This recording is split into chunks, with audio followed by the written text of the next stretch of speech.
Casi la 1 de la tarde, la 1 menos 5, 1 hora menos en Canarias, la rueda de prensa de los responsables técnicos de cada ministerio competente tras la reunión mantenida esta mañana con el presidente. Como cada mañana, hoy nos acompaña la doctora Sierra, María José Sierra, jefa de área del Centro de Coordinación de Alertas y Emergencias del Ministerio de Sanidad. Está también María José Rayo, la secretaria general de Transporte y Movilidad del Ministerio de Transportes. Hoy nos acompaña, cuestión de agenda, del GEMA, del Jefe del Estado Mayor de la Defensa, su director de gabinete, general de brigada, Carlos Pérez Martínez. Muy buenos días. También el general de brigada y jefe del Estado Mayor de la Guardia Civil, José Manuel Santiago Marín, y el comisario principal, José García Molina, subdirector general de Logística de la Policía Nacional. Comenzamos, doctora Sierra. Buenos días. Muchas gracias. Bueno, pues como cada día les vamos a contar brevemente la información sobre los últimos casos que ya está publicada en la página web del Ministerio de Sanidad. Hoy el número total de casos confirmados por coronavirus que tenemos registrados es de 117.710 personas, lo que supone 7.472 personas más que ayer. En base a estas cifras, el incremento en el número de casos hoy es de un 7% respecto a ayer, lo que confirma esta tendencia que venimos observando estos días a la reducción. Y la misma conclusión se deriva cuando estudiamos los casos hospitalizados y los casos ingresados en las UCIs. Referente a los casos hospitalizados, de la información de las comunidades que notifican datos acumulados y nos permiten calcular incrementos diarios, podemos decir que el incremento de casos hospitalizados está estos días en torno a un 10%, esta última semana, cuando en las semanas previas teníamos unos incrementos alrededor del 30% en estos casos hospitalizados. Y respecto a las comunidades que nos proporcionan el dato de pacientes que en ese día se encuentran hospitalizados, pues estamos viendo también que ese dato se mantiene constante en los últimos días, incluso hay alguna comunidad que ese número está ya disminuyendo. Y esta misma tendencia es la que estamos observando en los casos de UCI. A día de hoy han fallecido 10.935 personas en total desde el inicio de la epidemia, y son 932 respecto al día de ayer. Por otro lado, el total de personas dadas de alta es de 30.513 en el día de hoy, lo que supone un 26% del total de los casos que han sido notificados. Por mi parte, nada más como resumen de casos, y le doy la palabra en primer lugar a Carlos Pérez Martínez, que es director del gabinete del Jefe de Estado Mayor de la Defensa. Gracias, Pepa. Buenos días. El esfuerzo de las Fuerzas Armadas hoy está desplegado en 291 localidades a lo largo de todo el territorio nacional y consiste en 8.261 militares, incluyendo, como siempre, 3.125 de personal sanitario militar que están en las instalaciones de defensa en el Hospital Central de la Defensa Gómez Ulla en Madrid y en el Hospital de Zaragoza. Y recuerdo que este personal presta asistencia sanitaria no solo a militares, sino a todos los ciudadanos en las mismas condiciones que cualquier otro hospital de las ciudades en las que están ubicados. A grandes rasgos, el esfuerzo de las Fuerzas Armadas en la Operación Balmis se centra hoy en 4 ámbitos principales. Primero, continuamos con la desinfección de numerosas instalaciones críticas y servicios esenciales, entre los que quiero destacar las estaciones de ferrocarril de Málaga y de Sevilla, los aeropuertos de Málaga, Jerez de la Frontera, Sevilla, Avilés, Valencia y Zaragoza, los puertos de Málaga y Cádiz y Merca Las Palmas. También se llevará a cabo la desinfección de 7 hospitales, 25 centros de salud y 191 residencias de mayores. Además, la Guardia Real desinfectará hoy una residencia para personas con discapacidad mayores de 45 años. Desde el comienzo de la Operación Balmis hasta hoy se han desinfectado más de 2.005 en concreto residencias de mayores. El segundo esfuerzo es el apoyo en el transporte y distribución, por tierra o por aire, de material sanitario, pacientes moderados o personal esencial, tanto dentro de la península como de la península a los territorios insulares, a Ceuta y a Melilla. Como ejemplos podemos citar el traslado ayer de 65 pacientes moderados entre hospitales en Madrid y de hospitales a hoteles habilitados. La triste tarea, como todos los días, de trasladar 122 fallecidos de distintos hospitales de Madrid al Palacio de Hielo y al Instituto Anatómico Forense. El apoyo al Banco de Alimentos de Tenerife, tarea que se va a desarrollar hasta el día 8 de abril. La Guardia Real, por cierto, también hace apoyo al Banco de Alimentos de Madrid. Apoyo con diverso material mobiliario para albergues provisionales en Pamplona y en el Cabanial en Valencia.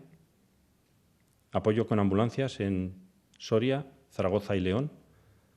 Entrega de mascarillas y guantes a Cruz Roja Española y también un amplio despliegue de apoyo de transporte aéreo, entre el que podemos recalcar el transporte de material sanitario de Ingesa a Canarias, la llegada ayer a Torrejón de un vuelo del operador logístico del Ministerio de Defensa, procedente de China, con material sanitario, y el apoyo proporcionado esta madrugada por 2 aviones del Ejército del Aire que han traído material sanitario de Alemania, de Hamburgo en concreto, un Hércules y una 400, y han traído fundamentalmente respiradores, 6 toneladas de carga. El tercer ámbito principal de actuación es el apoyo a la capacidad hospitalaria. En este sentido, quiero destacar el apoyo a la instalación de campaña en el Hospital de Parc Taulí de Sabadell y a los hospitales de campaña en IFEMA en Madrid y en La Fira en Barcelona. Continuamos con la presencia en Melilla del buque Galicia y también quiero destacar que el Hospital Central de la Defensa, Alcomezulla, ha ampliado su capacidad para albergar el mayor número posible de pacientes con el COVID-19 y de UCIs. Se han habilitado un total de 405 camas y 28 UCIs solo para pacientes COVID. Por último, continuamos prestando apoyo a las fuerzas y cuerpos de seguridad del Estado en materia de seguridad, para fundamentalmente descargarles de trabajo y permitirles que se dediquen a su principal función de mantenimiento del orden público. Así, estamos realizando la seguridad de infraestructuras críticas, las 3 centrales nucleares que venimos patrullando los días anteriores y otras infraestructuras energéticas en Mallorca, Ibiza, Cádiz y Fuerteventura. Y también, como días anteriores, estamos apoyando a las fuerzas y cuerpos de seguridad en la seguridad de pasos fronterizos, esta vez en Melilla, Pontevedra, Zamora, Navarra, Gerona, Huesca, Cáceres y Badajoz. Y en breve también serán en Orense y en Ceuta. Para concluir, les quiero decir que la Operación Balmis es la operación militar con más medios y capacidades puestos a disposición del Estado y de los españoles en la historia reciente de España. Todas estas capacidades, junto con el enorme esfuerzo de todos los militares y, por supuesto, con todas las capacidades de los demás ámbitos del Estado, tiene como objetivo poder ayudar fundamentalmente a los que más están sufriendo ahora mismo y a los más vulnerables. Y, por supuesto, intentar conseguir pasar esta página de nuestra historia en el menor tiempo posible y con el menor daño posible. Muchas gracias. Gracias. Le doy ahora la palabra a José Manuel Santiago, general de la Guardia Civil. Gracias, Pepa. Buenas tardes. Con motivo de la crisis internacional que se ha generado con el COVID-19, son muchos los españoles que o han regresado o están en situación de regresar a España desde el extranjero. Para llevar a cabo a buen puerto esta labor, la Guardia Civil está apoyando intensamente a las autoridades consulares españolas y autoridades diplomáticas que tenemos repartidas por todo el mundo. Para ello, se apoyan en esa red de consejeros y agregados de Interior que están en las embajadas de España o también en esos oficiales de enlace que mantenemos con organismos internacionales o con otras policías extranjeras. Y este personal, los guardias civiles que están en el extranjero, están colaborando bien en el asesoramiento a los españoles y a los ciudadanos de otros países de la Unión Europea que se han visto atrapados en el extranjero, en el exterior de Europa y quieren regresar a sus hogares, y también ejerciendo tareas de mediación con las empresas de transporte marítimo, terrestre o aéreo que están realizando estos traslados. Además, la Guardia Civil cuenta con el programa Plus Ultra de colaboración en materia de seguridad entre nuestra institución y las empresas españolas que operan en el exterior. Y este programa se ha convertido en un canal de comunicación privilegiado para resolver muchas de las inquietudes que este personal que está desplazado al extranjero, que está lejos de casa, pueda presentar. Tengan a buen seguro que la Guardia Civil hará todo lo que esté en su mano por auxiliar a todos nuestros ciudadanos, ya estén dentro de España o fuera de nuestras fronteras.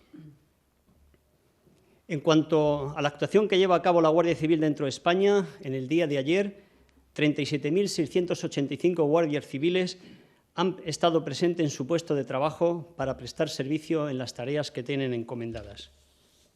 Más de la mitad de ellos, prácticamente 19.000 efectivos, han patrullado los pueblos y ciudades de España para vigilar el cumplimiento de las restricciones de circulación y el cierre de los establecimientos decretados con motivo del estado de alarma, así como también atendiendo directamente las necesidades de seguridad, auxilio, información y atención de esta ciudadanía.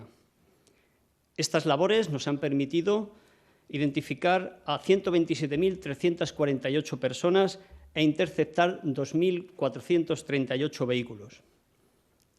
Como consecuencia de esta actividad, se han formulado 5.288 denuncias, un 4,15% del total de las personas identificadas, por cuestiones tales como desobedecer a los agentes, negarse a identificarse, alegar falsos motivos sobre el por qué se encontraban en ese momento en la vía pública, circular en un mismo vehículo un número superior a las personas que estaban autorizadas, pasear mascotas falsas, salir a realizar compras de artículos que no son de primera necesidad, como un regalo, ir a cenar a casa de unos amigos o también llevar a cabo o intentar realizar gestiones en lugares que no estaban abiertos en ese momento. Y estos son solo un relato de un sinfín de casos de índole similar que les pongo a modo de ejemplo. Igualmente hemos procedido a la detención de 26 personas por los delitos de resistencia y desobediencia. Dentro de estas actuaciones, pues me gustaría referirme a la que ha llevado a cabo la Comandancia de la Guardia Civil de Huesca, quien después de una laboriosa investigación logró identificar y detener a una mujer como presunta autora de un delito de desórdenes públicos. Concretamente, esta persona hizo una llamada de teléfono a la Guardia Civil afirmando de manera falsa que en un bar de la localidad pues, estaba abierto al público, se estaban consumiendo bebidas alcohólicas y además había una persona que estaba contagiada con el COVID-19. Esta llamada provoca el que una patrulla de la Guardia Civil se acerque al lugar, se persone en dicho establecimiento y pueda comprobar in situ que el local estaba cerrado y que además no había nadie en su interior. Desde aquí quiero trasladar este mensaje de que acciones como esta comprometen el buen funcionamiento de los servicios públicos, desviando recursos oficiales que pueden ser utilizados por las personas que verdaderamente necesitan utilizarlos. También les quiero decir que hoy es viernes, hoy comienza un nuevo fin de semana y quiero seguir insistiendo en el hecho de que no está permitido irse a las segundas residencias. Y para ello se van a encontrar con controles reforzados de la Guardia Civil en todas las carreteras de España. Y también quiero advertirles de que la reiteración en el incumplimiento de las órdenes de restricción puede llegar a constituir un delito de desobediencia grave, lo que acarreará su detención y su puesta a disposición judicial. Y este es el caso de un joven de Torrevieja que fue detenido en 5 ocasiones en una misma semana por vulnerar la orden de confinamiento. En un primer momento, a este joven fue puesto en libertad por el juez, pero con cargos. Nuevamente volvió a incumplir la norma de confinamiento y fue detenido. En este caso, el juez decretó su prisión provisional. También quiero insistir una vez más en los distintos riesgos y amenazas que nos acechan en Internet y en las redes sociales. Unas herramientas, como ya ha quedado de manifiesto en estos días, y yo así lo he dicho en mis intervenciones, que son unas herramientas fundamentales para que podamos comunicarnos con nuestros familiares, con nuestros seres queridos, para trabajar o para realizar compras. Por ello, quiero llamarles la atención sobre algunos fraudes identificados por nuestras unidades especializadas de ciberseguridad. Estos fraudes se trata de envíos masivos de correos electrónicos que suplantan a la entidad Correos. Aprovechan que en estos momentos ha habido un aumento de las compras online que es derivada de las restricciones de movilidad durante el estado de alarma. Se envían correos masivos desde una cuenta que es noticias@correos.es, les notifican la recogida de un paquete previo pago de aproximadamente 3 euros, 2,99, para que recojan antes de 14 días, y todo esto a través de un enlace que contiene el propio email. Este enlace lo que busca es sustraerles sus datos bancarios. Para finalizar, quiero que la conclusión de mis palabras sean de agradecimiento, esperanza y ánimo. Agradecimiento a la inmensa mayoría de los españoles, de nuestros conciudadanos, por su estricta observancia de las normas que nos hemos impuesto. Esperanza para que, gracias a esa actitud de la que hago referencia anteriormente, con esa actitud, repito, nos queda, sin la menor duda, un día menos para que todos podamos volver a la normalidad. Y ánimo, porque superando la angustia, la ansiedad y la monotonía, todavía es necesario un esfuerzo suplementario. Muchas gracias. Muchas gracias. Le doy ahora la palabra a José García Molina, comisario principal de la Policía Nacional. Muchas gracias, doctora. Buenos días. El número de atención telefónica de Policía Nacional, 091, es todo un referente para los ciudadanos españoles.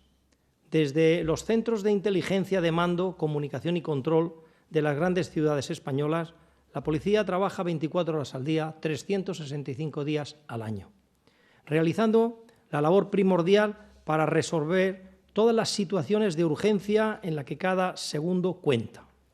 Desde que se decretó el estado de alarma, y solo en Madrid, el 091 de Policía Nacional ha recibido cerca de 100.000 llamadas, cifra que duplica en algunos días el número de comunicaciones respecto al mismo periodo del año anterior. Algunos días de estos se han recibido hasta 8.000 llamadas.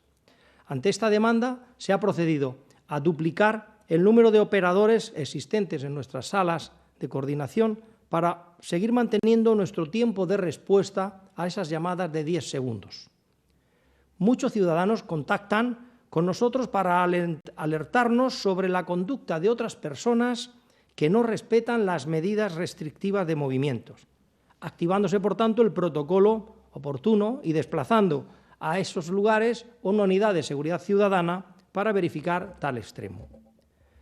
También debemos destacar el número de servicios humanitarios que realizamos desde las salas del 091, especialmente con las personas mayores que solicitan el auxilio a policía, sobre todo en muchos casos en los que sufren caídas en sus domicilios. Por tanto, si observa cualquier conducta delictiva o irresponsable o necesita auxilio o ayuda, no lo dude, llame al 091. En cuanto al número de detenidos y actas, en las últimas 24 horas el número de personas detenidas ha sido de 93, que sumado a los 1.026 detenidos desde que entró en vigor el Real Decreto, hacen un total de 1.119 personas. Y esto supone un incremento del 9% con respecto al día anterior. En cuanto a las sanciones, en las últimas 24 horas se han tramitado 4.846 actas, lo que supone ya un total de 84.219, y ha habido un incremento del 6,1% con respecto al día anterior. El cierre de fronteras interiores entre Francia y Portugal supone que permanentemente estemos controlando el acceso de personas y de vehículos. En las últimas 24 horas se han realizado 209 denegaciones de entrada y se han controlado 5.847 vehículos. Bien, ya saben que Policía Nacional está especialmente volcada en la lucha contra la ciberdelincuencia. Nuestras unidades especializadas están continuamente vigilando y monitorizando las redes sociales para detectar y prevenir actividades de carácter delictivo. Este ciberpatrullaje nos ha permitido detectar que en los últimos días se han registrado, se han comprado 130.500 dominios o direcciones de páginas web relacionadas con el coronavirus. El hecho de que la mayoría de esos dominios se hayan registrado prácticamente al unísono y detrás de sistemas que permiten ocultar la dirección IP, es decir, el auténtico DNI de nuestros ordenadores, y por tanto ocultar la localización real de los servidores que alojan estas páginas web, nos indican que su adquisición puede ser el paso previo para su uso ilícito, como ya lo demuestra el que se haya detectado que algunas páginas compradas se han activado como tiendas de venta online, indudablemente fraudulentas, que ofrecen la famosa venta de vacunas para curar el COVID-19. Asimismo, nuestros especialistas también han detectado un incremento en el uso de la dark web o Internet oscura. Tras monitorizar las métricas de uso, se ha comprobado que desde que se decretó el estado de alarma se ha incrementado en un 50% el número de usuarios en toda España, llegando a observar que el número de personas que conectan diariamente con esta página es de 33.000 personas. Les recuerdo que la dark web suele ser un refugio para la actividad delictiva, ya que utiliza navegadores y sistemas que protegen el anonimato tanto del distribuidor de la información como del receptor. Según los especialistas, gran parte de su contenido es ilegal. No duden que nuestras unidades de ciberdelincuencia están trabajando al máximo para localizar a los individuos o colectivos implicados en posibles actividades de carácter delictivo, así como las herramientas de ataque que pudieran emplear.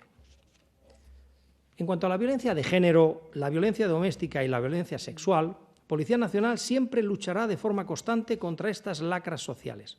Se trata de uno de nuestros objetivos primordiales y nunca bajaremos la guardia. Hace varios años, y conscientes de estos problemas, Policía Nacional creó las UFAM, Unidades de Atención a la Familia y Mujer, capaces de dar una actuación policial integral que aúna prevención, investigación y protección a las víctimas, ya que ellas son nuestro objetivo prioritario. Actualmente, más de 1.300 personas, mujeres y hombres, prestan servicio en las 173 UFAM repartidas en todo el territorio nacional. Se trata de agentes especializados en continua formación y que son auténticos referentes en el tratamiento policial con menores, víctimas e infractores. La declaración de estado de alarma no ha debilitado la respuesta policial ante la violencia de género. Se continúa la labor diaria de atención a las víctimas durante las 24 horas del día, investigando todas las denuncias y dando una respuesta policial adecuada a cada caso, actuando a las órdenes de fiscales y de juzgados especializados y, sin duda, coordinados con los servicios sociales de ayuntamientos, comunidades autónomas y organismos centrales. Además, se realizan contactos periódicos con todas aquellas víctimas que, según su nivel de riesgo, sea preceptivo. Respecto a esto, indicarles que Policía Nacional protege a más de 25.000 mujeres en toda España, disponiendo 919 de ellas de medios telemáticos de control de alejamiento a su agresor.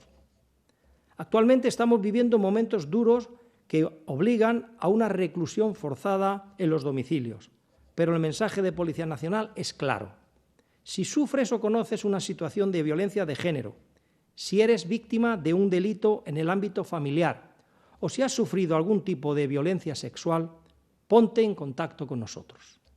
La respuesta urgente e inmediata ante un hecho violento a través del 091 con unidades de seguridad ciudadana y la posterior atención especializada de los miembros de la UFAM no va a cesar. Repetimos, nunca bajaremos la guardia. Buenos días, muchas gracias. Muchas gracias. Y por último le doy la palabra a María José Rayo, Secretaria General de Movilidad y Transporte. Muchas gracias, Pepa. Buenos días a todos.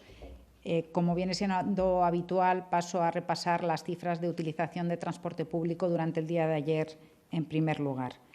En los servicios de cercanías, la utilización ayer fue similar a la del día anterior y, como ya mencioné ayer, en el orden de un 37% inferior a la semana pasada.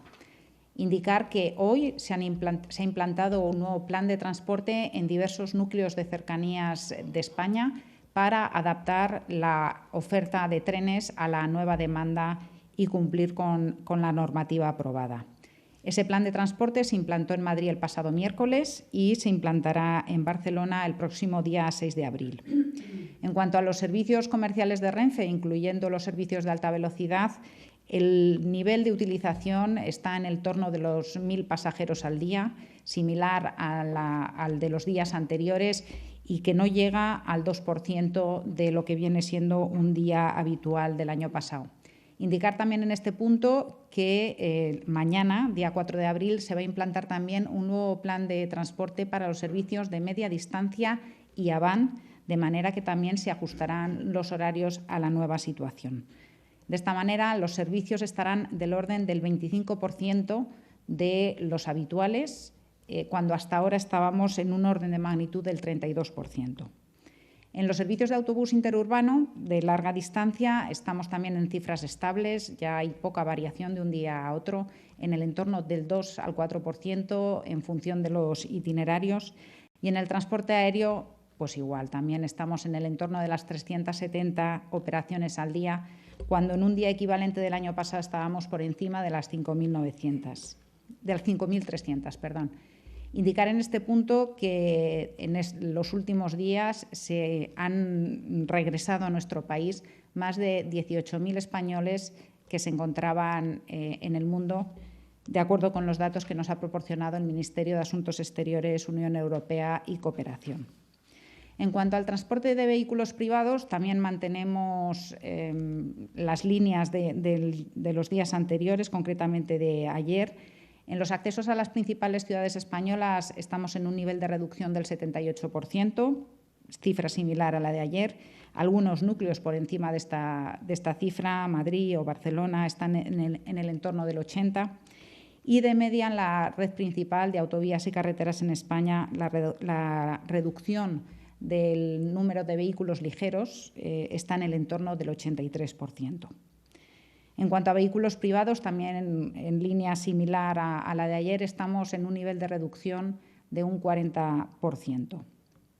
Indicar también que hoy se ha publicado en el Boletín Oficial del Estado una orden ministerial por la que se facilita la circulación de trenes medicalizados en caso de que sean necesarios por el sistema sanitario. Y de esta manera se flexibilizan las habilitaciones y las condiciones de los maquinistas. Y también en el Boletín Oficial del Estado de hoy se publica una resolución de la Dirección General de Transporte Terrestre para establecer el procedimiento de reparto de las mascarillas al sector del transporte, tanto de mercancías como de pasajeros. Un reparto que se hará a través de las oficinas de correos. Y esto es todo por mi parte. Simplemente volver a agradecer el compromiso de toda la ciudadanía y un mensaje de la necesidad de perseverar en esta necesidad, valga la redundancia, de tratar de minimizar la movilidad de todas las personas. Muchas gracias.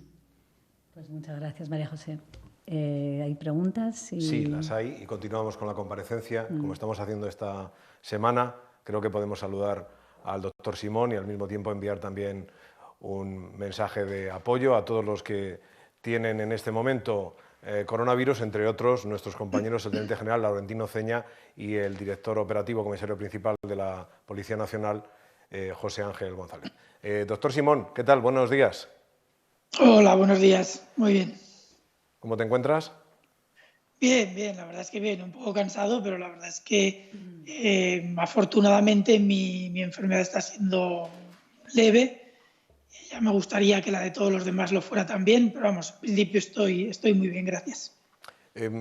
Ya como hiciéramos ayer, debe de entrar bastante sol por la ventana y te vemos un poco oscuro. Échate un pelín para allá, creo que así te damos un poquito más de luz a la cara. ¿Así mejor? Sí, muy bien. ¿Podrías hacernos una lectura general y entramos ya en las preguntas con la doctora Sierra y el resto del equipo sobre los datos ofrecidos hoy? Bueno, como decía la doctora Sierra, la evolución es continuista respecto a los días anteriores. Vamos bien, los datos de nuevos casos están estabilizados. Desgraciadamente hemos superado el número de casos que han tenido otros países, por ejemplo Italia, pero lo cierto es que las tendencias que estamos observando son correctas. Y aquellas que más nos interesan ahora mismo, que son las de UCIs y las de casos hospitalizados, desde luego se está poco a poco consiguiendo el objetivo que se pretendía, y es llegar a los principios de la semana que viene sin haber saturado las capacidades de UCIs en todo el territorio. Es verdad que hay zonas donde ha habido un estrés muy importante, donde sigue habiendo un estrés muy importante, pero lo cierto es que las tendencias por ahora nos van indicando que el objetivo poquito a poco se va consiguiendo. Por cierto, Fernando, que varios medios están preguntando a lo largo de esta hora, desde que se convocó la rueda de prensa y durante estos minutos, acerca de una cuestión que te traslado, por ejemplo, a través de cómo la formula ABC. El Gobierno siempre se ampara en el criterio técnico a la hora de tomar decisiones. ¿Cuál es el criterio técnico respecto a hasta cuándo debe durar el confinamiento domiciliario? Si podemos hablar de estabilización, los casos van a seguir subiendo aún ya alcanzada dicha estabilización. Y en línea con esta pregunta, también muchos medios, Reuters y podría enumerar un montón, se preguntan si estamos en la antesala de la petición de una nueva prórroga del estado de alarma, si ves que hay motivos para que eso se produzca. Bueno, vamos a ver, las decisiones finales sobre este tipo de cosas obviamente no dependen de los técnicos. Los técnicos damos nuestra apreciación, valoramos, damos opciones de respuesta y obviamente la decisión final no depende de nosotros. De todas formas, sí que es cierto que ahora estamos en una situación de buena evolución respecto a los datos que tenemos, pero dicho eso, tenemos que entender cómo va a evolucionar esto. A partir de ahora tenemos que empezar a pensar en los problemas de, ¿cómo diría?, de volver de nuevo a la transmisión si no tenemos muchísimo cuidado.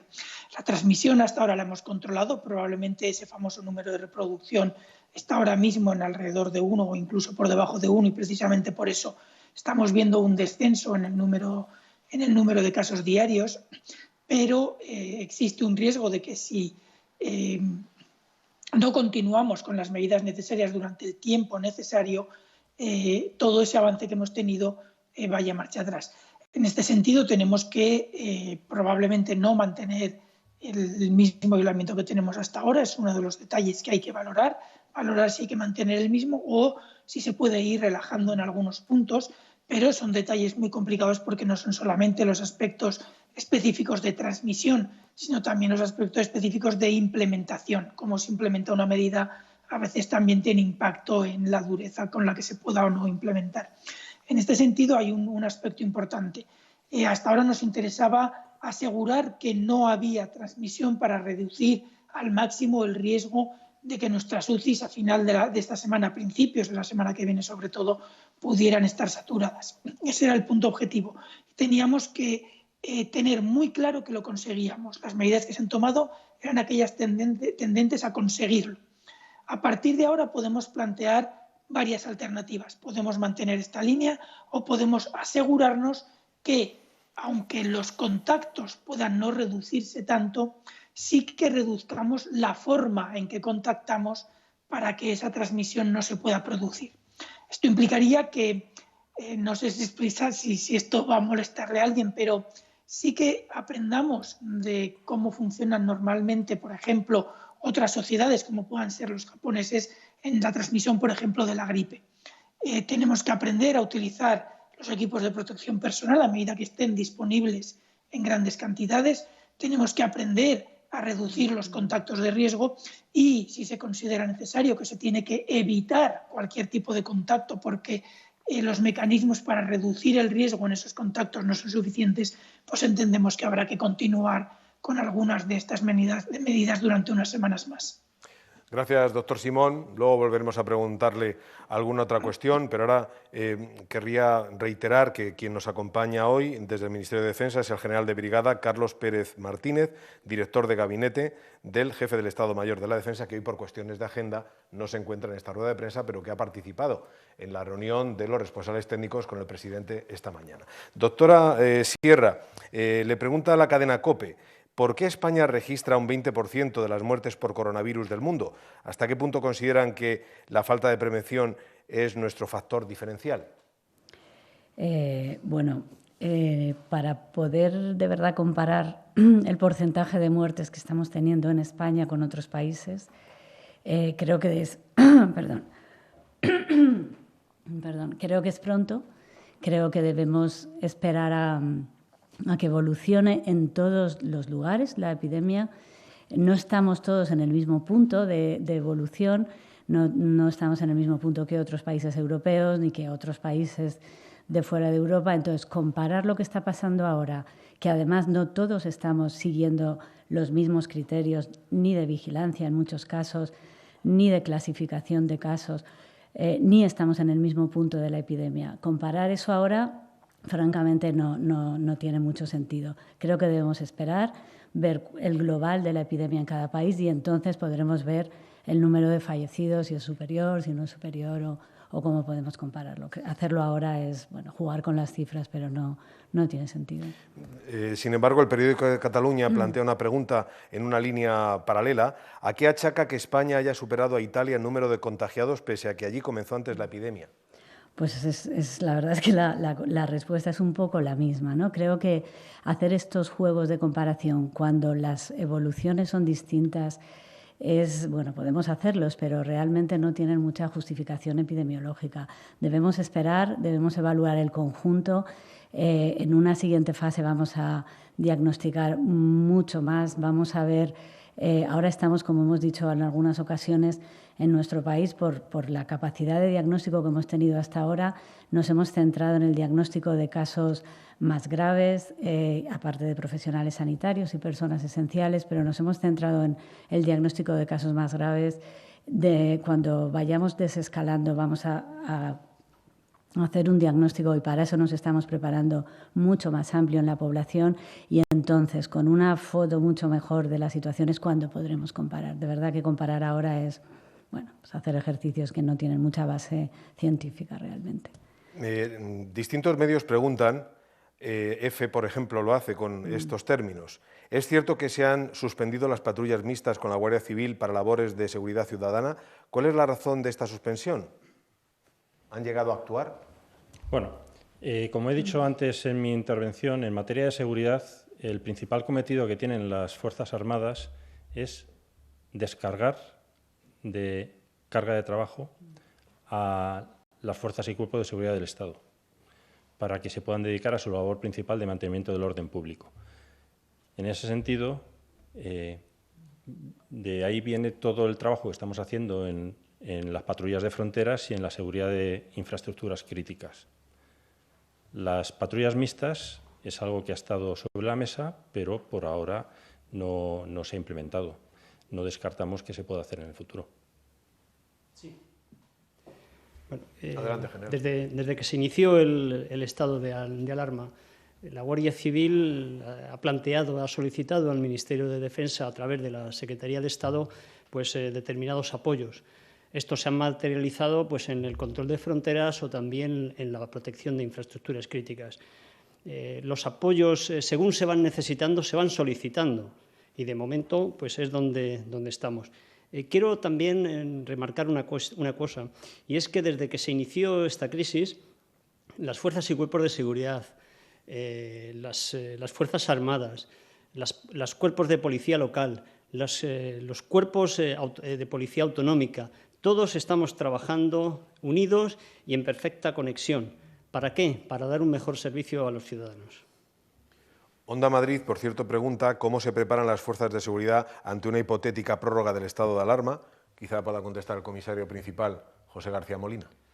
Bien, al respecto tenemos que decir que las fuerzas y cuerpos de seguridad en general estamos siempre preparados para actuar ante cualquier circunstancia o emergencia que se nos plantee o que se plantee en la sociedad. Básicamente porque tenemos una gran labor de planificación de diferentes dispositivos en sus diferentes escenarios y, de acuerdo a la situación que se nos plantee, podremos actuar con las unidades generales o con aquellas unidades especializadas o altamente especializadas en sus diferentes ámbitos profesionales. Por lo tanto, puedo decir en general que las fuerzas y cuerpos de seguridad del Estado, autonómicas y locales, siempre estamos en plena predisposición para actuar ante cualquier emergencia o cualquier crisis. Hay varios medios, y en este caso es La Sexta quien lo formula, que preguntan por la sanidad privada, que asegura que sigue teniendo camas libres. ¿Prevén usarlas de cara al posible colapso de las UCIs que se podría producir la próxima semana? Pregunta La Sexta. Doctora Sierra. Bueno, esto también yo creo que ya lo hemos comentado a veces, y es que desde la declaración del estado de alarma, la sanidad pública y la sanidad privada están funcionando como una única red.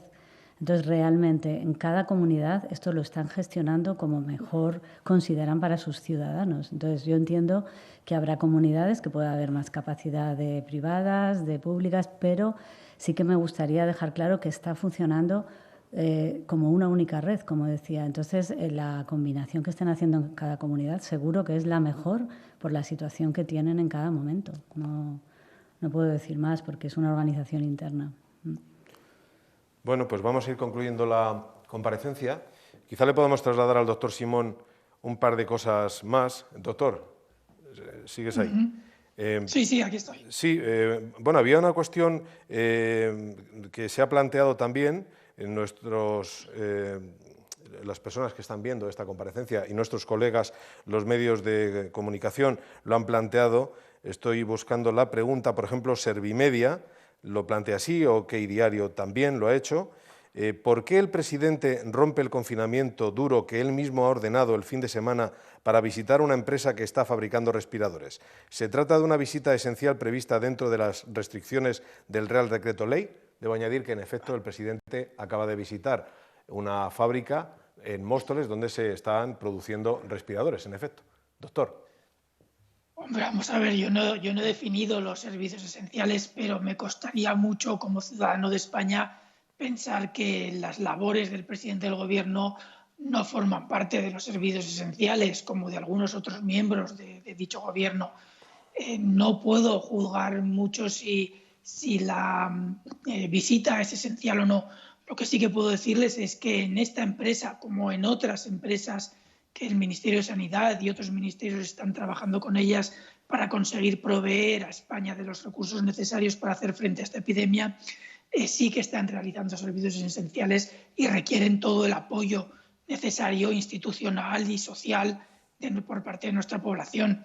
Yo entiendo que el hecho de que el Ministerio, de que el presidente del Gobierno haga una visita para hacer, digamos, efectivo o visible este apoyo puede ser una opción importante para servicios y actividades y empresas que están bajo una enorme presión. Ya digo, a mí me cuesta creer que no se pueda considerar las acciones del presidente del Gobierno como actividades esenciales para nuestra sociedad. Por cierto, que Mercados plantea una cosa que hasta ahora no se había planteado en esta sala de prensa. ¿Por qué en España no se cuenta con veterinarios en posiciones importantes dentro de, por ejemplo, este comité técnico, cuando en otros países son algunas de las voces más autorizadas para hablar del coronavirus? No sabría decirlo. En España lo cierto es que se han identificado una serie de expertos de muy alto nivel que se consideran adecuados para dar respuesta a la epidemia. Sí que es cierto que hay otros. Los que hay no son los únicos, los que hay son muy buenos, pero lo cierto es que en España afortunadamente tenemos expertos de muy diferentes índoles y de muy diferentes grupos. De hecho, previo al estado de alarma sí que ha habido contactos con grupos de diferentes orígenes, de diferentes profesiones que podrían haber sido también parte de los equipos de respuesta o de los comités técnico-científicos. En este caso no ha sido así, pero no hay ninguna razón especial. Puede ser que en el futuro, si hay algún área concreta de trabajo que sea específica de ese campo del conocimiento, se pueden perfectamente incluir. Pues aquí concluimos esta comparecencia de hoy. Queremos agradecer a la doctora María José Sierra, jefa de área del Centro de Coordinación de Alertas y Emergencias Sanitarias, su presencia, también a María José Rayo, la secretaria general de Transportes, al general José Manuel Santiago Marín, jefe del Estado Mayor de la Guardia Civil, al comisario principal de la Policía Nacional y subdirector de Logística, José García Molina, y hoy al general de brigada y director de gabinete del jefe del Estado Mayor de la Defensa, Carlos Pérez Martínez. A todos ellos gracias, también al doctor Simón y a todos los participantes. Buenos días. Muchas gracias.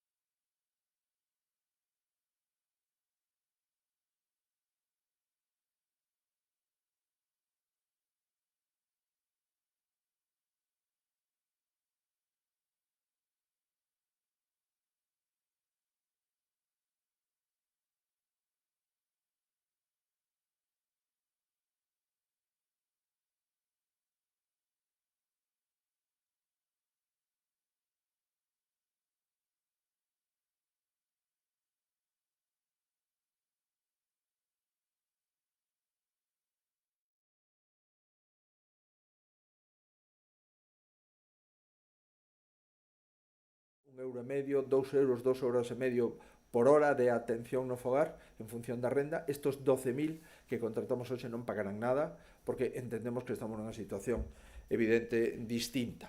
O faremos a través, como sempre, dos concellos os que lle financiaremos este servizo na parte que vimos financiando ata o momento e ademais financiaremos o 100% do custe dos beneficiarios. En segundo lugar, tomamos outras decisións no que se refire ao Plan Social de Contingencia.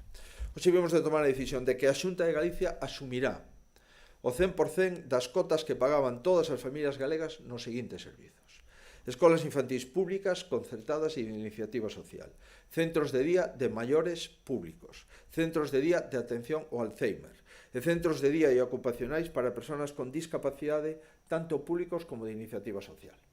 Ata o momento, lóxicamente, para as escolas infantís públicas, concertadas, de iniciativa social ou para os centros de día dos maiores, os centros ocupacionais, os centros de Alzheimer, pois os usuarios pagaban unha parte. A partir de agora, isto será aboado por parte da comunidade autónoma. Isto beneficia a 23.000 familias en toda Galicia. Máis de 13.700 familias que teñen un fillo ou unha filla nunha escola infantil pública, suxeito a prezos públicos, ou máis de 6.800 fogares que empregaban algúns dos centros de día ou ocupacionais. Por tanto, nas escolas infantís públicas, concertadas ou de iniciativa social, e nos centros de día da Xunta xa non se pasará a mensualidade de abril, se devolverá tamén a parte proporcional do mes de marzo, dende que se declarou o estado de alarma, e isto será aboado con fondos públicos do Plan de Contingencia Social aprobado polo Goberno de Galicia. Isto terá un impacto a data de hoxe xa confirmado de 2,6 millóns de euros que se poderá ampliar no caso de que o estado de alarma prosiga a partir do 12 de abril, semanas seguintes, de acordo coas previsións ou coas decisións que adopte o Goberno de España, que é o único que ten capacidade para tomar esa decisión. Ao terceiro acordo en materia de política social, seguir ampliando o plan social de contingencia. Hoxe aprobamos un programa de inclusión social, o programa máis grande da historia da comunidade autónoma. Dedicamos 18,3 millóns de euros para financiar as iniciativas de inclusión social. Isto supón un incremento do 22% do presuposto e isto supón incrementar un 30% o número de persoas que van a estar beneficiarias como consecuencia de estos programas. Vamos a financiar 1.000 proxectos, o que supón un 30% máis que as pasadas convocatorias. Estamos falando de de entidades sociais que prestan servicios a persoas maiores, a persoas vulnerables, a persoas sin teito, a persoas inmigrantes. Vamos a financiar os gastos de funcionamento dos centros, os servicios de formación adaptada, as actuacións de inclusión da población inmigrante, etc. No que se refire a máis decisións no ámbito social no relativo á vivenda. Como saben, no anterior Consello tomamos a decisión de financiar o 100% cos fondos públicos os 700 beneficiarios actuais do bono de alugueiro social. A Xunta pagaba unha parte, outra parte pagaban os beneficiarios. No mes de abril a Xunta pagará o 100% do bono e os beneficiarios non tendrán que pagar nada do bono social. Ademais, decidimos aprazar os pagos para 3.500 vivendas de promoción pública de titularidade do Instituto Galego de Vivenda Solo. E agora o que sumamos tamén son outros 64 inmobles da empresa pública Xestur para facer de forma coordinada as 3.500 vivendas do Instituto Galego de Vivenda Solo. Adicionalmente, tomamos a decisión de non pasar o cobro os recibos das polígonos industriais, das parcelas que a xente, os empresarios, os emprendedores puderan comprar e que tuveran que pagar mensualmente unha cuota ao o Goberno da Comunidade Autónoma. En definitiva, a suma total serían 4.300 familias galegas se poden beneficiar das medidas extraordinarias financiadas co presuposto da Comunidade Autónoma no que se refire á vivenda pública e tamén ao conxunto dos emprendedores que teñen parcelas con dereitos de concesión que se suspende o pago do dereito de superficie, durante o tempo da alarma. Outros asuntos en materia económica. A Xunta pon en marcha unha ferramenta específica para facilitar o acceso a solucións financeiras para a industria do mar. Hai unha doble función con esta decisión: unificar o acceso a todas as axudas que poden acceder as empresas do sector da cadea mar industria e canalizar nun só punto de atención a información e as consultas en canto á súa tramitación. O obxectivo é garantizar o financiamento que precisan para o pagamento de facturas e os gastos de funcionamento e conceder crédito para dar viabilidade ás empresas do sector. Poderán beneficiarse para garantir o financiamento do tráfico comercial das cadeas de abastecemento mediante préstamos avalados pola Xunta de Galicia. Tamén se favorecerá a posibilidade de financiar investimentos en materia de produción no caso de ser necesarios e a Administración Autonómica avalará e achegará créditos a medio e longo prazo con tipo de interés cero por parte de estos colectivos que será financiado o tipo de xuro e tipo de interés cero por parte da Comunidade Autónoma. Esta ferramenta se inclúe dentro dos 250 millóns de euros que temos activados para beneficiar a autónomos e a pequenas e medianas empresas que, como saben, cubren operacións entre 3.000 e 200.000 euros por solicitante, formalizando créditos por un período máximo de 4 anos, con un ano de carencia e con todos os intereses durante esos 4 anos financiados por parte da Comunidade Autónoma. Por lo tanto, préstamos de 4 anos, un ano de carencia, tipo de interese cero. E traballamos tamén para intentar axudar os que máis o precisan. Estamos preocupados, lóxicamente, como todo o mundo, polo emprego. A crise sanitaria está producindo unha crise económica. Se non somos capaces de paliar, en parte, a crise económica, iremos a unha crise social. Por lo tanto, o que temos é que intentar buscar fondos para a reactivación económica. En este sentido, esta semana tivemos unha moi mala noticia, que a decisión do Goberno Central de confiscar 100 millóns de euros dos presupostos da Comunidade Autónoma no que se refire ás políticas activas de emprego. Se trata dunha decisión sin precedentes, dunha decisión que invade claramente as competencias autonómicas e unha decisión totalmente inesperada. Levamos 3 conferencias de presidentes celebradas aos domingos. Este domingo teremos, entendo, que a cuarta, e o pasado domingo nada se dixo, dende o domingo que nada se comenta, o martes que amanecemos con unha decisión do Goberno Central de confiscar 100 millóns de euros do presuposto da Comunidade Autónoma para financiar as decisións do propio Goberno Central, que nin se nos consulta, nin se nos pide opinión, e, sin embargo, as decisións do Goberno Central se financian con presupostos de Galicia e do resto das comunidades autónomas. En primeiro lugar, esos 100 millóns son de Galicia. Esos 100 millóns están nos presupostos da Comunidade Autónoma. Esos 100 millóns de euros é diñeiro finalista que o Goberno Central ten que transferir ás comunidades autónomas. estaban destinados fundamentalmente a formar personas desempregadas. E esta confiscación, así de claro, o que nos vai a impedir, cando se levanta o estado de alarma e cando a xente se volvan a incorporar ao seu posto de traballo, pois facer as políticas de formación que estaban comprometidas. O lamentamos profundamente.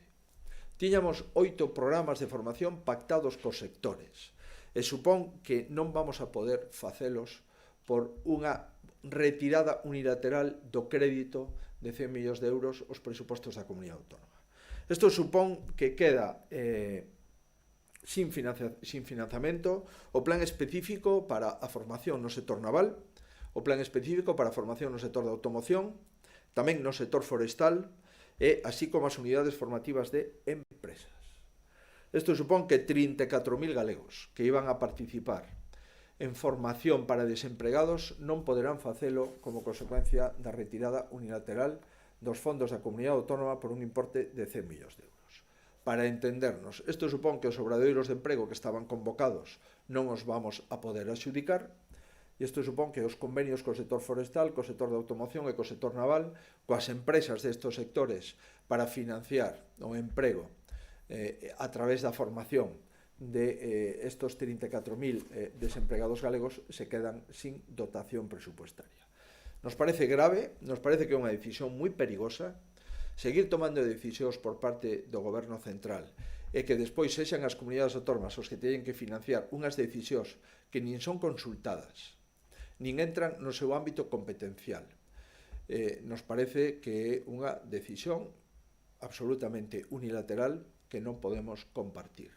Por iso, o próximo domingo trasladarei ao presidente do Goberno dentro do acatamento ás decisións do Goberno central esta discrepancia profunda da Xunta de Galicia.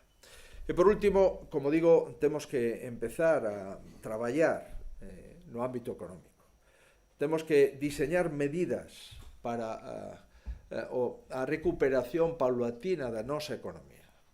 Temos que, por suposto, xestionar a emerxencia sanitaria, pero tamén ir pensando nas semanas posteriores ao levantamento do estado de alarma. Tomamos a decisión de crear un comité de expertos no ámbito económico para analizar medidas, para facer un diagnóstico, para coñecer cal é a súa opinión e tamén para asesorar o Goberno. Por lo tanto, esta é unha medida no ámbito da anticipación económica e un conxunto de expertos que vamos a seleccionar no ámbito dos profesionais académicos, no ámbito da sociedade civil, no ámbito da sociedade empresarial, e probablemente pidamos personas que se designen o Círculo de Empresarios de Galicia, o Foro Económico de Galicia, a Asociación da Empresa Familiar de Galicia e outras institucións. Por suposto, por parte do Goberno de Galicia estará todo o equipo económico do Goberno, é dicir, os departamentos máis directamente relacionados coa economía, Departamento de Facenda, Departamento de Economía, Industria e Emprego, Departamento de Medio Rural, Departamento do Mar. As funcións serán o impacto da emerxencia sanitaria na economía, a previsión da caída do Produto Interior Bruto, a previsión de incremento de gasto público, a previsión de disminución dos ingresos vía tributaria de Galicia e do conxunto de España, o impacto que suporá no déficit público, o impacto, en definitiva, que supera no empobrecemento da sociedade galega e do empobrecemento do tecido económico e productivo de Galicia. Entendemos que é necesario ter actualizado estas proxeccións e, por suposto, con esta información traballaremos no ámbito do diálogo social, no ámbito das organizacións do diálogo social, sindicais e patronais, pero previamente simplemente vamos a facer unha consulta a expertos que coñecen ben para que as propostas do Goberno sexan propostas que veñan precedidas de análisis externos que se sumarán aos análisis internos do propio equipo económico da Xunta de Galicia.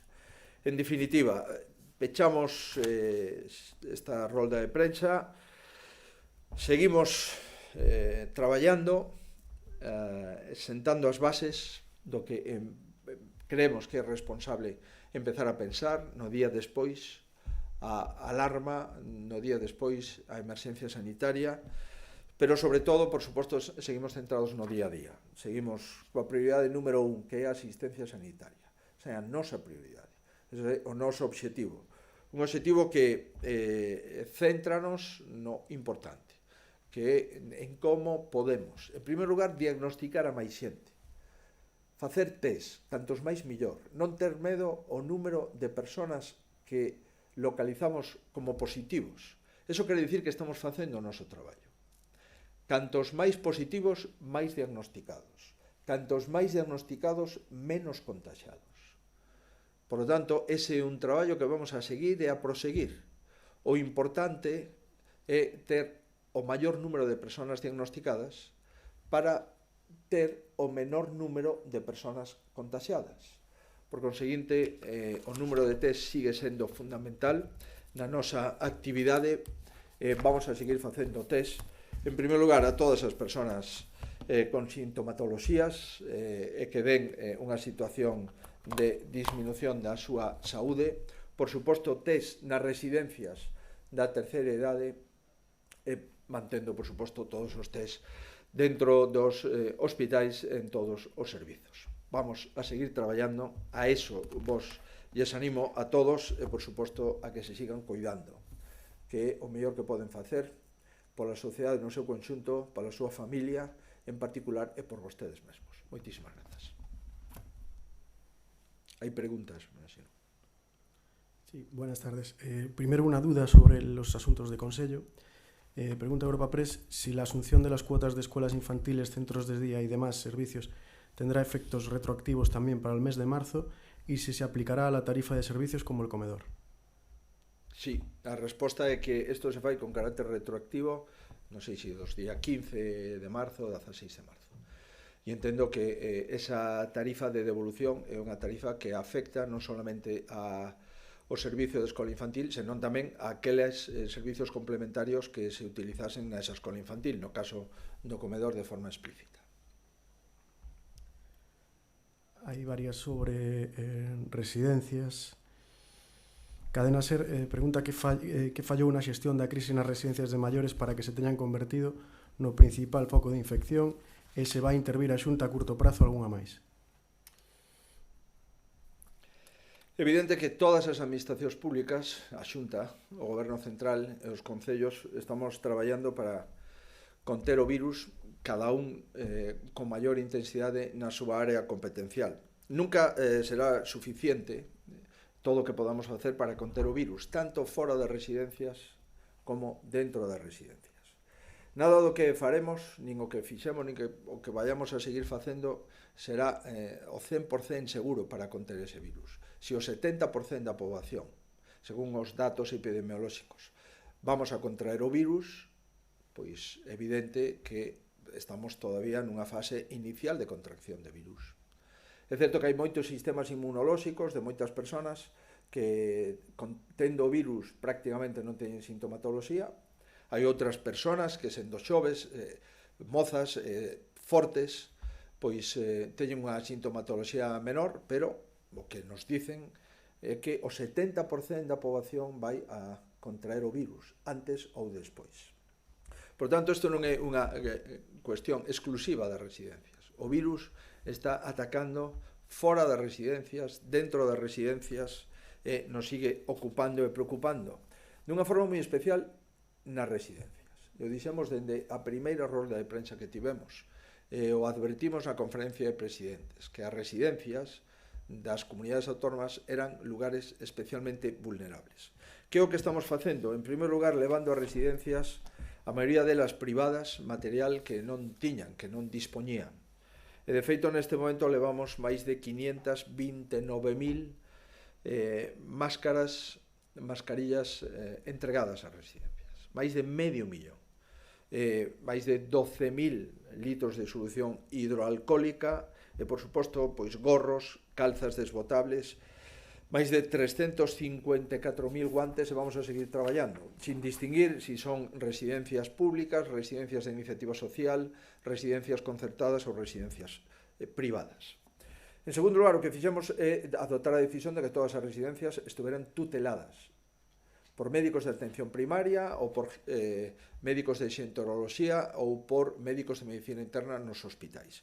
En terceiro lugar, o que fixemos foi unha diferenciación entre residencias integradas, que a maioría dos seus residentes teñen ese virus xa confirmado, diagnosticado, e outras que teñen menos confirmacións ou persoas menos afectadas.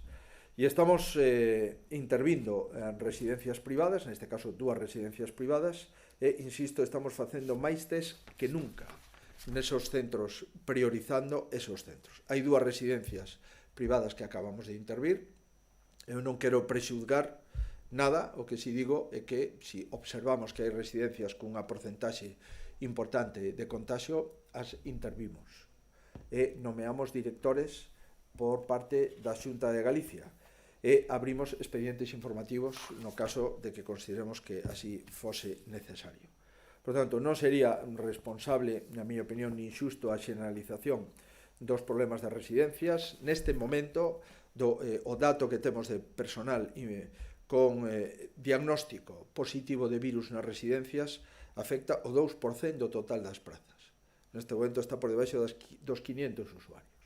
Digo neste momento, porque estamos facendo test con moitísima intensidade e cantos máis test, máis diagnosticados.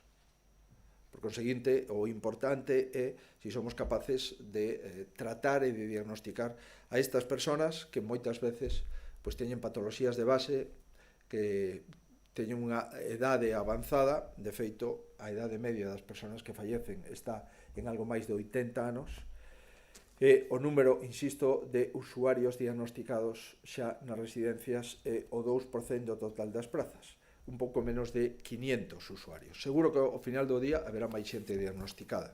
Por conseguinte, vamos a seguir traballando e a seguir tomando decisións de tutelar as residencias, de decidir que residencias son integradas, é dicir, que residencias se dirixen directamente por as autoridades sanitarias. Vamos a seguir tratando os maiores, que é o noso obxectivo, tratalos, intentar ingresalos si fora necesario e, por suposto, darlle todos os servizos, igual que o resto de persoas con idades menos comprometidas. Sí, sobre os datos, la Voz de Galicia indica que agora mesmo Sergas dá datos dos falecidos en hospital por coronavirus e non dos que morren en residencias. Pregunta se vai cambiar o sistema para ser máis operativo e dar unha maior sensación de coordinación. O contrario, nos o que intentamos é os datos que estamos dando sexan datos unificados mediante un certificado médico. Para dar unha persona que falece con coronavirus non significa que falecera por o coronavirus. Se hai unha persona que está, por exemplo, na súa casa con cancro desde fai semanas e está recibindo a atención de paliativos do hospital de referencia, pois a esas persoas, os médicos que consideren facerlle a proba de coronavirus e dá positivo, automáticamente no caso de falecemento desa persona con cancro, se dá como un falecido por coronavirus. Do mesmo xeito, se nas residencias morre algunha xente diagnosticada con coronavirus e temos o certificado médico da morte desa persona previamente diagnosticada con coronavirus, se dá falecemento por coronavirus. O que sí é necesario pedir é os criterios que o Ministerio de Sanidade debe de unificar, porque efectivamente hai lugares nos que nos dicen que non se computan as persoas que morren en residencias, que solamente se computan as persoas que morren na hospitalización. Nós estamos computando todas as persoas que morren en residencia cun certificado médico de que o paciente tiña o virus, se suben o número de falecidos que notificamos ao Ministerio de Sanidade. Pode haber algunha persona que o certificado de defunción non acredite si ten ou non ten o virus. Nese caso, evidentemente, non o notificamos como persona que morre como consecuencia de ese virus ou como consecuencia de ser portador do virus. Do mesmo xeito que nos hospitais en Galicia, lamentablemente, siga habendo falecementos de persoas con cardiopatías por infarto agudo de miocardio ou con persoas que morren pacientes oncolóxicos e non os consideramos como coronavirus. Se hai un maior nunha residencia que non ten o diagnóstico confirmado de portador do virus, non o incluímos na estatística de coronavirus. Pero se o ten, con independencia de que tuvera patoloxía de base inicial, o estamos confirmando como paciente con coronavirus e o incluímos dentro do falecemento. Insisto, porque probablemente sexamos das poucas comunidades autónomas que mantemos esta metodoloxía tan rigurosa. Entendo, por lo que me dicen os compañeros do Servicio Galego de Saúde, que vamos a pedir ao Ministerio de Sanidade que nos diga cal é a sistemática. Se a sistemática é calquer paciente con certificación de defunción no que se acredita que ten o virus, automáticamente se considera paciente na estatística de falecementos con coronavirus. Sí, tamén sobre Residencias Galicia Confidencial di que tras o número de mortos registrados a afectación con 32 centros contaxiados e 2 deles privados intervidos, si cree que é necesario cambiar o modelo actual de residencias en Galicia. Eu creo que despois de esta pandemia haberá moitísimas preguntas que antes non nos facíamos e que terán as respostas cumplidas. E probablemente todo o tema das residencias necesitará un replantexamento. Por lo tanto, estou convencido que non solamente en Galicia, ni siquiera en España, senón na Unión Europea, onde hai moita residencia a terceira idade, probablemente as autoridades sociais, as autoridades sanitarias, lle propondrán aos seus gobernos algunha reconsideración desde o punto de vista, en primeiro lugar, por exemplo, arquitectónico, da propia residencia. En segundo lugar, de número de personas de plantilla con coñecementos sanitarios. Seguro que ese tipo de preguntas se vai a facer, pero volvo a reiterar. Se o 70% da xente vamos a contraer o virus, en este momento as residencias, pois o lóxico é que teñamos un virus que este afectando dunha forma moi especial a xente maior porque ten menos capacidades inmunolóxicas como consecuencia da súa propia idade e como consecuencia das enfermedades de base. Pero para contestar a pregunta de forma clara, sí, eu creo que hai que facer un repaso pactado dentro, como mínimo, de toda España para ver que especificidades arquitectónicas, de plantilla, de cautelas sanitarias é necesario implementar no conxunto das residencias da terceira idade. Hai varias sobre as UCIs. Faro de Vigo pregunta cantas camas UCI teñen disponibles neste momento das 274 que prevían ter, e había outra sobre cal é a previsión que manexan. Sobre a previsión, vamos a ser moi respetuosos cos informes que nos trasladen o Comité Clínico. Nos reunimos unha vez a semana con o Comité Clínico e vamos aproximando as previsións da curva epidemiolóxica, é dicir, do número de contagios, máis posteriormente o número de presión hospitalaria en planta de hospitalización e inmediatamente despois o número de implantación de UCI. Isto irémolo enfocando, cando teñamos unhos datos que nos parezan datos fiables, os compartiremos. Na mentras hai simplemente aproximacións as semanas en que pode haber unha maior presión asistencial. Sigo pensando que no mes de abril vai a ser un mes determinante para Galicia. Seguimos pensando que o mes de abril podamos estar na maior presión asistencial, considerando por presión asistencial número de cama hospitalaria ocupada por paciente con coronavirus e número de cama de unidade de cuidados intensivos ocupada por paciente con coronavirus. Entendemos que o mes de abril, según a información que dispoñemos agora, será o mes de maior incidencia. O número de camas UCI utilizadas neste momento, ocupadas neste momento, ás 9 da noite do día de onte eran 178. Número de camas dispoñibles polo Servicio Galego de Saúde con carácter xeral son 160. Neste momento temos máis de 250 camas que podemos convertir en UCI e, por lo tanto, aínda non chegamos a situación de colapso de unidade de cuidados intensivos. Enténdase, son camas de reanimación e quirófanos que os estamos convertindo en UCI en función da presión asistencial que vayamos tendo en cada momento. Neste momento temos unha presión asistencial importante en UCI, en 2 hospitais. No Hospital da Coruña, con 53 pacientes en UCI, e no Hospital de Ferrol, que ten prácticamente a UCI moi ocupada, desde o punto de vista do seu aforo. Noutros hospitais tamén temos presión asistencial en UCI, pero se tuviéramos que ir utilizando UCIs, temos capacidade instalada neste momento ata 250 camas de UCI, o cual significa, lóxicamente, pois que o que compramos a partir do 1 de marzo foi clave. Se non compráramos respiradores e material de UCI aquel 1 de marzo, hoxe estaríamos en colapso. Por 2 razóns. Primeiro, porque non teríamos os respiradores disponibles, e segundo, porque é moi difícil neste momento que sirvan respiradores eficientes e contrastados no mercado mundial, tanto pola presión dos Estados Unidos como pola presión das principales potencias europeas, que están comprando nas mellores fabricantes de aparatos de UCI, e que hai unha enorme tensión por unha enorme demanda de aparataxe de UCI. Por tanto, esta é a situación actual e que iremos actualizando nos próximos días. Sobre isto das UCIs, la sexta pregunta: cantas hai baleiras en hospitais públicos e privados, e se estando pechadas as privadas, por que se abren 2 hospitais de campaña? E tamén, respecto a isto, el diario.es fala de que a sanidade privada asegura que dispón en Galicia de 600 camas vacías, baleiras, e pregunta se os novos enfermos irán a esas camas antes de acabar nun hospital de campaña.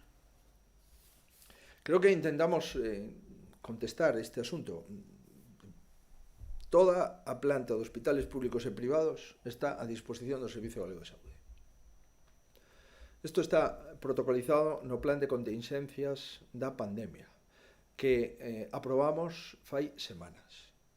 Non vamos a montar hospitales de campaña se previamente temos camas susceptibles de ser ocupados por pacientes COVID-19 nos hospitais privados. O dixemos de forma clara e continua. Non están cheos os hospitales privados neste momento, do mesmo xeito que non están cheos os hospitales públicos.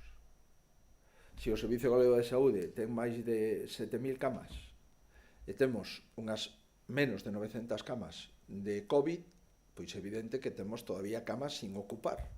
Pero necesitamos camas para actividade urxente, para cirurxía urxente e para outras especialidades de persoas que están ingresadas, do mesmo xeito que necesitamos camas nos hospitais privados para estas patoloxías. Non sei exactamente en que consiste a crítica sobre as camas privadas.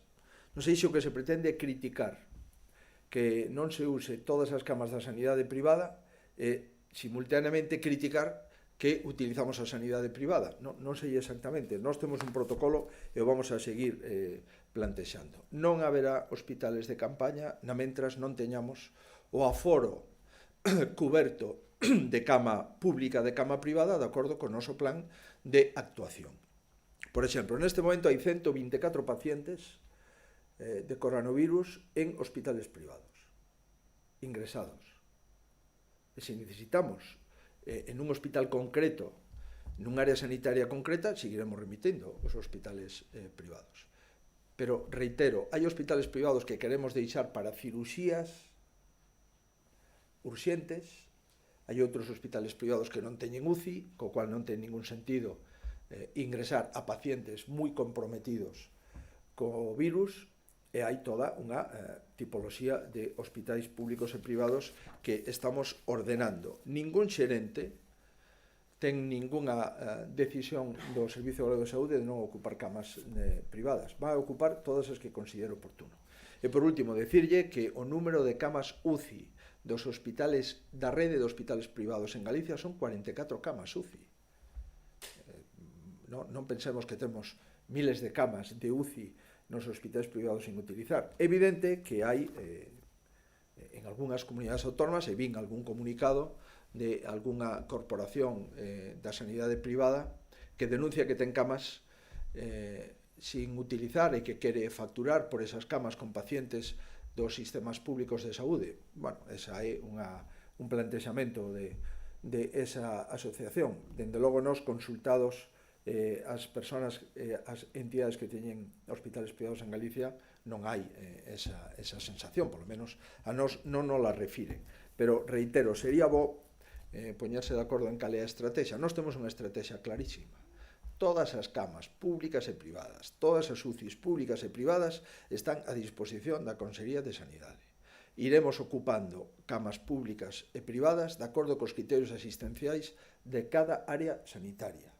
E temos, insisto, neste momento 124 pacientes con virus, con coronavirus diagnosticado, ocupando camas privadas en Galicia. E non chegamos ao porcentaxe de saturación hospitalaria que preveía o pico. Recordarán vostedes que estábamos falando dun pico mínimo de 2.000 camas a un pico xa amplio de 4.000 camas. Estamos en menos de 900 camas utilizadas por este tipo de pacientes. Estamos nun momento de tensión, nun momento crecente de utilización de cama hospitalaria, pero non nun momento crítico de cama hospitalaria, xa sexa pública ou privada.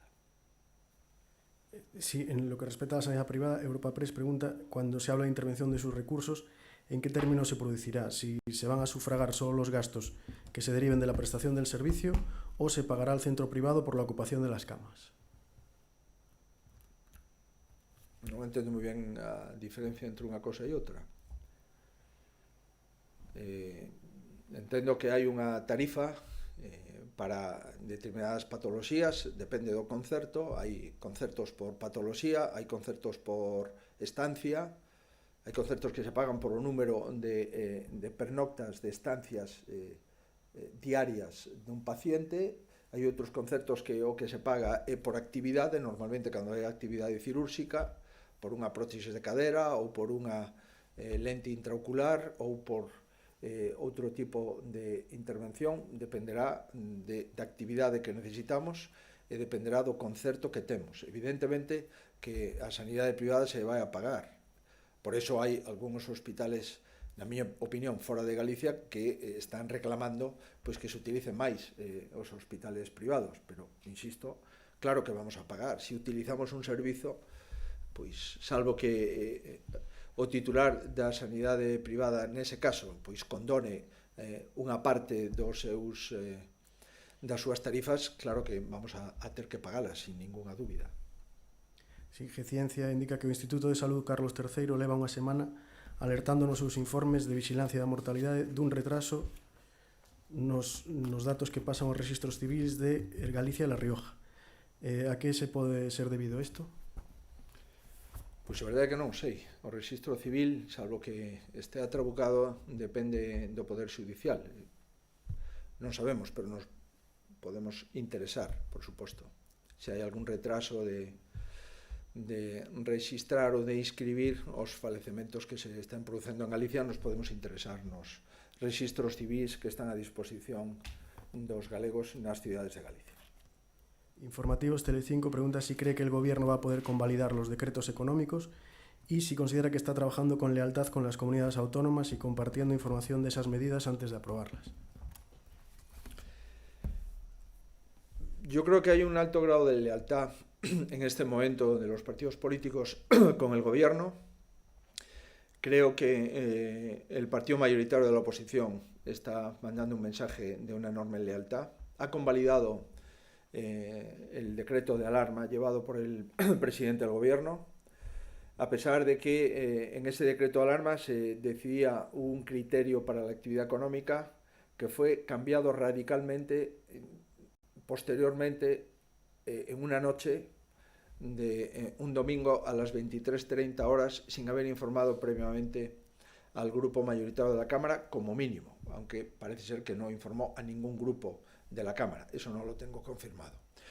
Sobre a las comunidades autónomas, pues lamentablemente empezamos a ver en la última conferencia de presidentes que los presidentes íbamos a la conferencia de presidentes más como personas a las que se nos iba a informar que como responsables con los que se iba a deliberar. Bueno, hemos visto esta semana una decisión en este mismo sentido, y es que el pasado domingo nos reunimos para ver la situación actual, sanitaria y económica, y 48 horas después se retira del presupuesto de las comunidades autónomas unas cuantías enormes de dinero para financiar las decisiones que el Gobierno central había adoptado de forma unilateral, financiadas con fondos de las comunidades autónomas. Eso, desde luego, es una decisión que no podemos compartir y es una distorsión en la lealtad que vamos a querer seguir manteniendo con el Gobierno central. Pero que no hay una información previa antes de las decisiones, que no hay a veces ni siquiera capacidad de deliberar ni de aportar nuestra propia visión de los temas, y que tampoco se nos informa del dinero que se nos detrae de nuestro presupuesto por parte del Gobierno. Eso, lamentablemente, es un hecho constatado y constatable. Si en las próximas semanas podemos mejorarlo, sería muy importante para mantener la lealtad y la altura de miras que se necesita en esta situación tan excepcional. En todo caso, nuestro posicionamiento es mantener la lealtad con el Gobierno, acatar todas las decisiones que el Gobierno de la Nación adopte, y también, eso sí, decirle al Gobierno lo que pensamos. Porque entiendo que los presidentes autonómicos, cuando nos reunimos con el presidente del Gobierno, es para decir lo que pensamos. Y si no decimos lo que pensamos, esas reuniones serían absolutamente prescindibles. Hay varias sobre material. Una de ellas es si ya se ha recibido el material que estaba pendiente por parte del Gobierno central. Otra es cómo está actualmente el material que se había encargado desde Galicia, los 8 millones de mascarillas, y cuál es la estimación para que llegue el resto. Y una última sobre las compras de material, si se están atendiendo a los requerimientos de la Ley de Contratos del Estado o, por el contrario, ese marco normativo se está esquivando ante la gravedad de la situación. Sobre el material, nosotros estamos obteniendo el material que veníamos comprando. Hay veces que tenemos un problema de slot, es decir, de material que ya está dispuesto en el aeropuerto, pero que no podemos embarcar como consecuencia de que en los aviones que gratuitamente le traen el material a la Xunta, pues tienen compromisos con el Gobierno central. Me refiero de una forma muy clara a la multinacional gallega Inditex, que está pues cumpliendo con el Gobierno central e intentando traer también material que compra la comunidad autónoma gallega. Tenemos efectivamente dos problemas conocidos. Tenemos dificultades para comprar test diagnósticos y tenemos enormes dificultades para comprar todos los respiradores que hemos prepagado. Esos son los dos grandes problemas que tenemos en este momento detectados. Con los respiradores seguimos teniendo muchos problemas para tener respiradores de calidad, para tener respiradores contrastados y para que atiendan los pedidos que previamente el Servicio de Salud gallego había planteado. También en el caso de los test, y es que pues necesitamos una compra masiva de test que sean, lógicamente, test útiles, que tengan un grado de eficiencia y de eficacia, y ahí seguimos teniendo esos dos cuellos de botella concretados. Por lo tanto, nuestros stocks de mascarillas, de material fungible, están razonablemente surtidos. Nos gustaría tener más batas, eso es cierto, y el problema en este momento, batas aparte, son los material de UCI que necesitaríamos seguir consolidando para las eventualidades que se puedan producir en los próximos días. En cuanto al material del Gobierno, le podemos facilitar todo el material que hemos venido recibiendo al Gobierno. Lo tenemos perfectamente certificado, porque en la única plataforma logística de la que se surten todos los hospitales gallegos hay un registro de entrada de todo el material que recibimos del Gobierno central día a día. Y hay una diferencia entre lo que el Gobierno central dice que remite y lo que remite realmente certificado con la persona que recepciona la mercancía. En todo caso, tengo que decir que lo que se refiere a material fungible, mascarillas o guantes, hemos recibido en los últimos días más material, mascarillas y guantes del Gobierno central de lo que veníamos recibiendo en los días anteriores. La ley de contratos. Sobre la ley de contratos, yo acabo de hacer referencia a la ley de contratos. Siempre aquellas compras que que activamos en el mes de marzo, antes de la pandemia, estaban siempre de acuerdo con las leyes de contratos. Aquella actividad, aquella compra de material después de la pandemia, si es necesario, lo tenemos a convalidar al Consejo de la Xunta. Si hacemos publicidad y concurrencia, imagínese usted cómo estaríamos todavía anunciando con publicidad y concurrencia la compra de material, cuando ese material no es que tiene que estar hoy, es que tenía que estar ayer. Por consiguiente, cuando no podemos seguir el cauce de contratos del Estado, automáticamente lo tenemos a convalidar. Es una de las cuestiones a las que faculta el estado de alarma. Sí, sobre material también ABC pregunta cuántos respiradores anunciados por Inditex son para Galicia. No le puedo confirmar esa información, primero porque es una información que le corresponde a Inditex anunciarla, segundo porque hasta que no lleguen los respiradores nunca damos por recepcionado un material, y tercero, cuando lleguen los respiradores que Inditex probablemente transfiera al Servicio Galego de Salud, con la autorización de Inditex lo haremos público. Nos Diario pregunta polo número de sanitarios contaxiados e si, ante a alerta que fan algúns concellos de que están chegando persoas de fora, se plantexa blindar Galicia. Blindar Galicia debería estar blindada desde o 15 de marzo, que é o estado de alarma. Por conseguinte, entendo que se hai algunha fisura nesa blindaxe, pois hai distintas posibilidades. Primeiro, activar con maior intensidade as forzas e corpos de seguridade, que me consta que traballan con moita intensidade. É certo que os kilómetros de estradas municipais, provinciais, autonómicas e estatais que temos en Galicia e o feito de 34.000 núcleos de población, ás veces fai moi difícil o control exhaustivo de cada un desos 34.000 puntos de población galega, pero tamén é certo que se hai algún ciudadano que considera que hai algúns movementos contrarios ao estado de alarma, tamén os pode denunciar para intentar, a través da Guardia Civil e da Policía, pois, tomar declaración a esas persoas que poden estar incumplindo o estado de alarma. Había outra cuestión. Sanitarios contagiados. O número de sanitarios contagiados, por lo menos a data de onte, eran uns 558 exactamente. Eso dá unha porcentaxe do 10%, o número de contagiados en España é aproximadamente o 14,5%, aproximadamente. Estamos como 4 puntos e medio por debaixo da media do Sistema Nacional de Saúde, o cual non é ningún consuelo, porque evidentemente o número de contagiados de personal sanitario é unha cousa que nos preocupa moitísimo, de xente que está diagnosticando e que está tratando, que está poñendo en risco a súa propia saúde, e ademais, lóxicamente, porque perdemos pois máis de 500 profesionais que lóxicamente teñen que estar aillados. Eso ten moito que ver ás veces con equipos de protección, e ten tamén moito que ver co risco evidente de un virus que se propaga de unha forma moi rápida, dunha forma pois moi dramática. Por conseguinte, lamento esa situación, e o feito de que esteamos menos mal que o resto non significa que non estamos preocupados por ese asunto. Y última, Cadena COPE se refiere a que parece que la concesionaria de la autopista estaría pidiendo compensaciones por la bajada de tráfico. Si cree que se debería hacer frente a esa petición en las actuales circunstancias. Mire, nosotros le hemos planteado al Gobierno central que no nos parece proporcional ni razonable que se esté compensando por una bajada de tráfico a las concesionarias.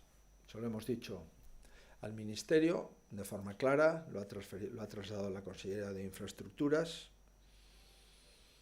Si todo el mundo está teniendo dificultades, si hay muchísimos ciudadanos, fíjese lo que ha ocurrido en el mes de marzo con el empleo, si aquellos trabajadores que tienen más posibilidades porque están en un ERTE y no se les puede despedir hasta 6 meses después de finalizar el ERTE en ningún caso, y además cobran al menos el 70% de la base reguladora, es decir, si la mayoría de las familias están teniendo problemas, a mí me parece muy sorprendente que las concesionarias no tengan problemas. Por lo tanto, nuestra posición, desde luego, es un desacuerdo con la decisión de indemnizar a las concesionarias por la bajada de los tráficos. No me parece proporcional. Lo hemos dicho al Ministerio y lo seguimos planteando. No nos parece justificado en un momento de bajada de ingresos a el 99% de las empresas españolas y a la inmensa mayoría de los trabajadores que haya un sector que tenga garantizados sus ingresos. No me parece razonable, lo hemos dicho al Ministerio y desde luego en Galicia lo veremos desde el punto de vista jurídico, si es posible no atender a esa reclamación. Muy bien, muchísimas gracias.